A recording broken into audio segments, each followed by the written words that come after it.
తెలంగాణ బీజేపీలో ఆసక్తికర పరిణామాలు చోటు చేసుకున్నాయి. జూన్ 30న గోషామహల్ ఎమ్మెల్యే రాజాసింగ్ రాజీనామా చేశారు. రాజాసింగ్ రాజీనామాను బీజేపీ అధిష్టానం ఆమోదించింది. బీజేపీ జాతీయ అధ్యక్షుడు జేపీ నడ్డా ఆదేశాల మేరకు రాజాసింగ్ రాజీనామాను ఆమోదించామని, ఈ నిర్ణయం తక్షణమే అమల్లోకి వస్తుందని బీజేపీ జాతీయ ప్రధాన కార్యదర్శి అరుణ్ సింగ్ ప్రకటన విడుదల చేశారు. కాగా ప్రస్తుతం రాజాసింగ్ అమర్నాథ్ యాత్రలో ఉన్నాడు.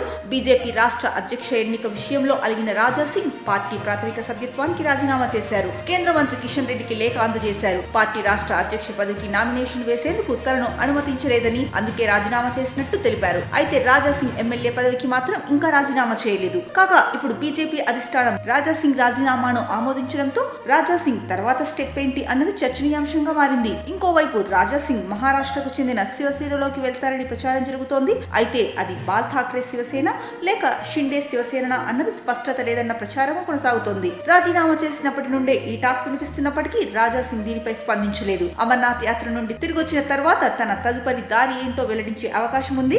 ఇక తెలంగాణ బీజేపీకి రాజాసింగ్ అనేక సేవలు అందించారని, రాజాసింగ్ రాజీనామా, దాని ఆమోదం బీజేపీకే ఎక్కువ నష్టం కలిగించే అవకాశం ఉందని పలువురు విశ్లేషకులు అభిప్రాయపడుతున్నారు.